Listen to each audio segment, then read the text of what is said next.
Right. Israel Iran యుద్ధానికి సంబంధించి భారతీయులు అనేక మంది అక్కడ ఉన్న వాళ్ళు ఉన్నారు, స్టూడెంట్స్ ఉన్నారు. సో మనం లేటెస్ట్ గా చూసుకున్నాము.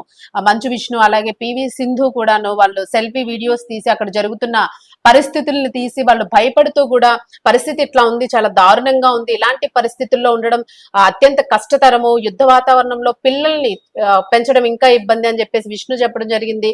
అలాగే వాళ్ళు దేవుణ్ణి కూడా ప్రార్థిస్తూ ఇది తొందరగా సద్దుమణగాలి, యుద్ధం ఆగిపోవాలి, దేవుడా ఒక శాంతిని చేకూర్చు అని చెప్పేసి కూడా వీళ్ళు దేవుణ్ణి ప్రార్థిస్తున్నట్టు కూడా మనకి ఇన్స్టాలోను అలాగే ఎక్స్ లోను అన్నింటిలో కూడా పోస్టులు చేస్తూ ఉన్నారు. అలాగే అక్కడ ఉన్న లోకల్స్ కూడా ఇండియన్స్ ఎవరైతే వెళ్ళారో అక్కడ ఉన్న వాళ్ళు జాబ్స్ కోసమో లేదా చదువుల కోసమో వెళ్ళిన వాళ్ళు కూడా పోస్టులు పెడుతూ ఉన్నారు. సో దీనికి సంబంధించి అసలు భారతీయుల పరిస్థితి ఎలా ఉంది, ఈ యుద్ధంలోనే ఎవరైనా భారతీయులకు సంబంధించి ఎవరికైనా ప్రాణహాని గాని లేదు అక్కడ పరిస్థితులు తినడానికి గాని అట్లాంటి పరిస్థితులు అవి ఎలా ఉన్నాయి? సో ఈ డీటెయిల్స్ అన్ని ఇవ్వడానికి మా కరెస్పాండెంట్ ఆదిత్య ఉన్నారు. Aditya, over to you. ఏంటి అసలు ఇండియన్స్ పరిస్థితి ఏంటి ఇప్పుడు ఇజ్రాయెల్ అండ్ ఇరాన్ యుద్ధానికి సంబంధించి? రైట్ శౌర్య గారు, అటు అమెరికా ఇజ్రాయెల్ కలిసి ఇరాన్ మీద దాడులు చేస్తుంది. ఇరాన్ సుప్రీం లీడర్ అయిన ఖమేనీని చంపేయడం జరిగింది. ఇటువంటి పరిస్థితుల్లో ఇరాన్ ప్రతి దాడులు కూడా చేయడం మొదలు పెట్టేసింది. అయితే ఈ ప్రతి దాడులు ఎవరి మీద చేస్తుందంటే గల్ఫ్ కంట్రీస్ అయిన దుబాయ్, యుఏఈ, ఈ దేశాల మీద అయితే యుద్ధ అటాక్స్ చేయడం అయితే మొదలు పెట్టింది. ఎందుకంటే ఇవన్నీ కూడా అమెరికా సెక్యూరిటీ పరిధిలో ఉంటాయి. ఇక్కడ అమెరికా క్యాంపు బేసిక్ ఉంటాయి కాబట్టి వాటి మీద దాడులు చేయడం అనేది మొదలు పెట్టింది. ఇక మన ఇండియన్స్ దుబాయ్ కి తరచుగా వెళ్తుంటారు, యుఏకి తరచుగా వెళ్తుంటారు. అవి సేఫ్ కంట్రీస్ గా చాలా మంది చెప్తూ ఉంటారు ఈ గల్ఫ్ దేశాలన్నీ కూడా.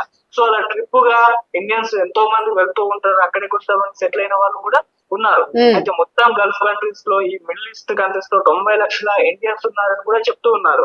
ఈ 90 లక్షల మంది ఇండియన్స్ ఇప్పుడు ఈ యుద్ధ ప్రాంతంలో యుద్ధ మేఘాలు కమ్ముకుంటే ఎటువంటి పరిస్థితుల్లో అయితే చిక్కుకోవడం అయితే జరిగిందని న్యూస్ వినిపిస్తుంది. అయితే ఇప్పుడు ఆ దుబాయ్ మీద జరుగుతున్న ఇరాన్ వైపు నుంచి జరుగుతున్న దాడులు కావచ్చు, యుఏఈ మీద అటాక్స్ కావచ్చు, వీటన్నిటి నేపథ్యంలో అక్కడ మన తెలుగు వాళ్ళు ముఖ్యంగా మంచు విష్ణు గారు కావచ్చు, పివి సింధు గారు కావచ్చు, అక్కడ చిక్కుకోవడం వాటికి సంబంధించిన వీడియోలు తీసి శాంతి కావాలని చెప్పేసి పోస్టు పెట్టడం కావచ్చు, ఇవంతా కూడా విపరీతంగా వైరల్ అవ్వడంతో అసలు ఈ కంట్రీస్ లో ఉన్న ఇండియన్స్ పరిస్థితి ఏ విధంగా ఉంది, ఇప్పుడు యుద్ధ వాతావరణంలో చిక్కుకున్నారు కాబట్టి వీళ్ళు సేఫ్ గా ఇండియాకి వస్తారా అనేది చూడాలి. ఎందుకంటే యుద్ధం జరుగుతున్న నేపథ్యంలో ఫ్లైట్లన్నీ క్యాన్సిల్ అయిపోయాయి. ఏ ఫ్లైట్ కూడా రిటర్న్ అవ్వడానికి లేదు. ఇక్కడ నుంచి అక్కడ వెళ్ళట్లేదు, అక్కడ నుంచి ఇక్కడికి రావట్లేదు. ఒకవేళ మళ్ళీ ప్రమాదాలు ఆల్రెడీ దుబాయ్ ఎయిర్పోర్ట్ కాస్త ధ్వంసమైనట్టుగా కూడా వాళ్ళే అఫీషియల్ గా ప్రకటించేసుకున్నారు. సో అటువంటి పరిస్థితుల్లో ఇప్పుడు ట్రాన్స్పోర్ట్ అనేది లేని పరిస్థితుల్లో వాళ్ళు అక్కడే చిక్కుకుపోవడం, అక్కడ ఎక్కడి నుంచి మిసైల్స్ వచ్చి పడతాయో తెలియని ఒక పరిస్థితుల్లో ఉండడం, ఆ ఖమేనీ చనిపోవడంతో ఇరాన్ ఇంకా తీవ్రతరంగా మేము అసలు వదిలిపెట్టము, ఇప్పటి వరకు చూడని ఆయుధాలతో మీద అటాక్స్ చేస్తామని చెప్పడంతో ఇక ముందు ఇంకా తీవ్రతరం అయ్యే అవకాశం ఉందనే చెప్తున్నారు. సో ఇంకా అటాక్స్ ఎక్కువగా పెంచితే అక్కడ ఉన్న భారతీయుల పరిస్థితి ఏంటి అనేది ఆగమ్య గోచారంగా అయితే మారిపోయింది. అయితే దీని పట్ల అక్కడ ఉన్న ఎంబసీ వాళ్ళు వీళ్ళంతా కూడా పర్యవేక్షిస్తున్నారు. ప్రధాని మోదీ గారు కూడా మాట్లాడి అక్కడ ఉన్న వాళ్ళ పరిస్థితితో కనుక్కున్నట్టుగా కూడా చెబుతూ ఉండడం జరిగింది. సో ఈ యుద్ధంలో సివిలియన్స్ ఎక్కువగా నష్టపోకూడదు, వాళ్ళ ప్రాణాలకు ఏం కాకూడదు అని చెప్పేసి అటు యుఏఈ ప్రెసిడెంట్ తోనూ నరేంద్ర మోదీ గారు మాట్లాడడం జరిగింది. అలాగే నెతన్యాహుతో కూడా మాట్లాడడం జరిగింది. సివిలియన్స్ సేఫ్ గా ఉండడమే ఫస్ట్ ప్రయారిటీ అని చెప్పేసి ఆయన వాళ్ళతో మాట్లాడడం అయితే జరిగింది. సో ఆ లెక్కను చూసుకుంటే యుఏఈ కంట్రీస్ లో ఏవైతే ఉన్నాయో వాటన్ని దృష్టిలో చూసుకుంటే అక్కడ సివిలియన్స్ కు సేఫ్టీ ప్లేస్ గా ఉంచే పరిస్థితి కూడా కనిపిస్తుంది. మామూలుగా ఇరాన్ లో ఏంటంటే యుద్ధం జరుగుతున్నప్పుడు అక్కడ ప్రజలు ఎప్పటి నుంచో వాళ్ళు యుద్ధాలు చూస్తున్నారు. కామన్ గా రొటీన్ గా అక్కడ యుద్ధాలు జరుగుతూ ఉన్న నేపథ్యంలో వాళ్ళు సేఫ్టీ బంకర్లు ఏర్పాటు చేసుకుంటారు. ఆ బంకర్ లోకి యుద్ధం వచ్చినప్పుడు అక్కడికి వెళ్ళిపోయి సేఫ్ గా ఉంటారు. ఇది వాళ్ళకి అలవాటు అయిపోయింది. యుఏఈ గల్ఫ్ కంట్రీస్ లో ఏంటంటే సేఫ్టీ దేశాలుగా చెప్తూ ఉంటారు. సో యుద్ధాలు పెద్దగా చూడవు. కాకపోతే ఫస్ట్ టైం లో ఇరాన్ దగ్గర నుంచి ఈ స్థాయిలో దాడులు రావడంతో వాళ్ళకి బంకర్ లోనే ఉన్నది, ఎక్కడ దాచుకోవాలో తెలియదు. బుర్జ్ ఖలీఫా అనే సేఫ్ కాదు అని అంటున్నారు. బుర్జ్ ఖలీఫా పైన దాడులకు ఇరాన్ ప్రయత్నాలు చేస్తుందని నిన్నటి నుంచి కూడా కథనాలు వచ్చాయి. అది ప్రపంచంలోనే అత్యంత బిల్డింగ్ అని తెలిసి చాలా పాపులర్. సో అది ఇప్పుడు సేఫ్ గా లేదని కూడా చెప్తున్నారు. సో మొత్తం బుర్జ్ ఖలీఫాని కూడా ఖాళీ చేయించేశారు. సో పీపుల్స్ ని ఎక్కడ సెక్యూరిటీ ఉంచారో అంటే సెక్యూరిటీ గా వచ్చే ప్రయత్నాలు అక్కడ కూడా చేస్తుంది. ఇప్పుడు మంచు విష్ణు గారు ట్వీట్ చేస్తూ మమ్మల్ని ఇక్కడ పోలీసులు చాలా సేఫ్ గా కాపాడుతున్నారంటూ కూడా పెట్టడం జరిగింది. సో ఉన్న సెక్యూరిటీ సివిలియన్స్ ల సెక్యూరిటీ పరంగా చూసుకుంటూ ఉంది. వాళ్ళు ఏ విధంగా ఉమ్, ఈ యుద్ధాల దగ్గర నుంచి, ఈ దాడుల దగ్గర నుంచి కాపాడాలో కాస్త ప్లాన్ ప్రకారం అయితే వాళ్ళు రెస్క్యూ అయితే చేస్తున్నారు. ఉమ్, ఇక ఇండియా కూడా రియాక్ట్ అయ్యి మొత్తం 90 లక్షల మంది ఇండియన్స్ అయితే భారత్ వైపు తీసుకొచ్చే ప్రయత్నాలు తొందరలో జరుగుతాయి. అంటే ఒకేసారి అయితే జరగకపోవచ్చు. ఉమ్, ముందు ముందు మెల్లమెల్లగా విడతల వారిగా కూడా జరిగే అవకాశం ఉంది. గతంలో కూడా ఇరాన్ ఇజ్రాయల్ కు వార్ వచ్చినప్పుడు అప్పుడు కూడా చాలా మందిని ఇండియాకి తీసుకొచ్చేసారు చాలా సేఫ్టీగా. అవును, అంటే కొంత టైం పట్టొచ్చు, ఎక్కడున్నారో వాళ్ళని కనెక్ట్ చేసుకోవచ్చు.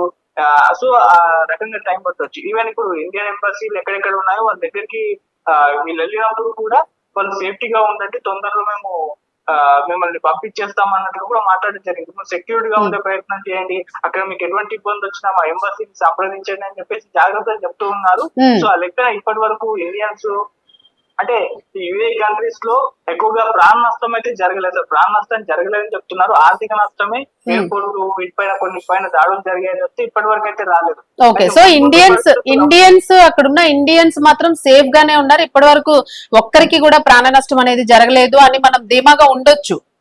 అవును, ఇప్పటి వరకు అయితే ఎటువంటి ఇన్ఫర్మేషన్ అక్కడి నుంచి రాలేదు ప్రాణ నష్టం జరిగిందని చెప్పేసి. జస్ట్ కొంచెం ఎయిర్పోర్ట్ అక్కడక్కడ భాగాలు డ్యామేజ్ అయ్యాయి. కాకపోతే ఒక భయాందోళన అయితే ఉన్నది వాళ్ళందరిలో కూడా. వాళ్ళు ఇప్పుడు మంచు విష్ణు గారే భయపడుతూ పోస్ట్ పెట్టడం చూసాం.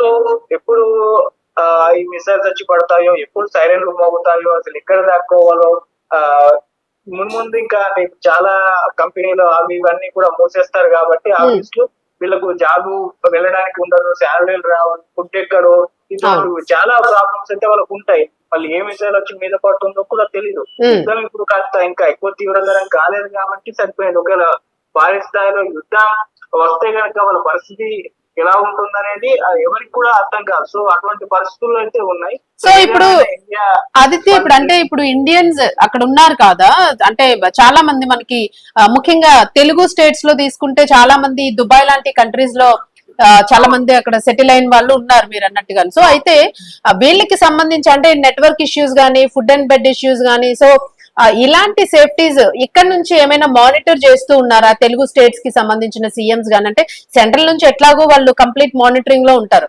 But what about Telugu states, వాళ్ళ పరిస్థితి ఎలా ఉంది ఏమైనా తెలుస్తుంది? ఎందుకంటే చాలా మంది వాళ్ళు బైట్స్ కూడా రిలీజ్ చేస్తూ ఉన్నారు, సెల్ఫీ వీడియోస్. గతంలో కూడా ఇరాన్ అప్పుడు వార్ వచ్చినప్పుడు నారా లోకేష్ గారు కొంతమందిని ఇక్కడికి తీసుకురావడం అప్పుడు మనం చూసాం. ఇప్పుడు కూడా అటువంటి పరిస్థితి వచ్చే అవకాశం ఉంది. ఎందుకంటే ఇప్పుడు తెలుగు రాష్ట్రాల నుంచి దుబాయ్ కి చాలా మంది వెళ్తూ ఉంటారు, వర్క్ చేసుకుంటూ ఉంటారు, ఆ తర్వాత వచ్చేస్తూ ఉంటారు. అటువంటి సిచ్యువేషన్ మనం చూసాం. ఇప్పుడు వార్ పరిస్థితి కాబట్టి అక్కడ చాలా మందికి ఇంటర్నెట్ ఇష్యూస్ రావచ్చు, ఫుడ్ సంబంధించి ఇష్యూస్ రావచ్చు, కంపెనీ దగ్గర నుంచి శాలరీస్ రాకపోవచ్చు, ఇటువంటి పరిస్థితులు ఉంటాయి. మళ్ళీ వాళ్ళ పాస్పోర్ట్, వీసాలు అవేవి కూడా వాళ్ళ దగ్గర ఉండవు, వాళ్ళ కంపెనీ ఓనర్ దగ్గర ఉంటుంది. సో రిటర్న్ అవ్వాలంటే పాస్పోర్ట్, వీసా వీళ్ళు తీసుకోవాల్సిన పరిస్థితి ఉంటుంది. అటువంటి కండిషన్స్ కూడా మనం చూసాం. సో ఇప్పుడు ఇవన్నీ కూడా వాళ్ళు సార్ట్ అవుట్ చేసుకుని ఇండియాకి రావడం అనేది ఒక పెద్ద టాస్క్. అందుకే ఇతర ప్రభుత్వాలు సాధ్యమైనంత తొందరగా వాళ్ళ సెక్యూరిటీ గురించి ఆలోచించి వాళ్ళని తీసుకొచ్చే ప్రయత్నం చేస్తూ ఉంటారు. సో ప్రజెంట్ పరిస్థితి అనేది కంట్రోల్ లో ఉన్న నేపథ్యంలో ఇక్కడ రెండు తెలుగు రాష్ట్రాల దగ్గర నుంచి సీఎంలు దీని పట్ల పెద్దగా రెస్పాండ్ అయితే అవ్వలేదు. ఖచ్చితంగా ప్రాబ్లం అనుకుంటే అక్కడ ఉన్న తెలుగు వాళ్ళు ఇబ్బందుల్లో ఉన్నారనుకుంటే ఖచ్చితంగా రియాక్ట్ అవుతారు. వాళ్ళు సేఫ్ గా తీసుకొచ్చే ప్రయత్నం కూడా చేస్తూ ఉంటారు. గతంలో జరిగాయి, తీసుకొచ్చారు. ఇప్పుడు కూడా యుద్ధం ఇప్పుడు కంట్రోల్ లో ఉంది, ఇంకా పెద్ద స్థాయిలో దాడులు జరగట్లేదు. సో ఇప్పుడున్న పరిస్థితిని కంట్రోల్ లోకి తీసుకొచ్చే పరిస్థితి అంటే అవకాశం ఉన్న నేపథ్యంలో యుద్ధాలు సద్దుమణిగేలా చేస్తామన్న ఒక ప్రయత్నం చేస్తున్న నేపథ్యంలో ఇప్పుడు వాళ్ళు ఎక్కువగా దీని గురించి ఆలోచించట్లేదు. సో ముందు అయితే ఖచ్చితంగా ప్రాబ్లం ఎదురైనప్పుడు వాళ్ళు తీసుకొస్తారు సేఫ్టీ గానీ. ఆ లెక్క గతంలో జరిగాయి కాబట్టి మరి చూద్దాం తెలుగు వాళ్ళ పరిస్థితి ఇప్పుడు అక్కడ ఎలా ఉంది అనేది. సో మామూలుగా అందరి వీడియోలు అయితే కొంతమంది వీడియోలు కూడా రికార్డ్ చేసి పెట్టడం కూడా చూస్తూ ఉన్నాం. సో మరి గవర్నమెంట్ కూడా రియాక్ట్ అయ్యి వాళ్ళ సేఫ్టీ గా ఇండియాకి తీసుకొచ్చే ప్రయత్నం కూడా వాళ్ళు చేస్తుంటారు. Right. Thank you Aditya. Thank you. So ఇది ఇండియన్స్ పరిస్థితి. ప్రస్తుతానికి అయితే తెలుగు రాష్ట్రాలకు సంబంధించిన కొంతమంది ఎమ్మెల్యేస్, ఎంపీస్, లైక్ ఇలా కొంతమంది పొలిటికల్ లీడర్స్, మెయిన్ లీడర్స్ అందరూ కూడా కొంతమంది రియాక్ట్ అవుతున్న పరిస్థితి అయితే ఉంది. ఎందుకంటే చాలా మంది దుబాయ్, గల్ఫ్ కంట్రీస్ లోని జాబులు చేసుకోవడానికి వెళ్లి కొంతకాలం ఉండి వచ్చేస్తూ ఉంటారు. సో ఇలాంటి వాళ్ళు చాలా చిన్న అంటే చిన్న చిన్న అపార్ట్మెంట్స్ లాంటి వాటిల్లో కూడా వీళ్ళు ఉండి కొంత అమౌంట్ ని సేవ్ చేసుకుని ఫ్యామిలీస్ కి పంపించడము, లేదు అక్కడున్న కొంతమంది పెద్ద పెద్ద ఇళ్లలో కూడా వీళ్ళు లేడీస్ కూడా చాలా మంది జాబ్స్ చేసి తిరిగి కొంత సంపాదించుకుని వచ్చేస్తూ ఉంటారు. సో అలాంటి కంట్రీస్ లోకి వెళ్ళిన వాళ్ళు ఇప్పుడు ఏంటంటే వాళ్ళకి కొంత ఆందోళన అయితే వ్యక్తం చేస్తూ ఉన్నారు.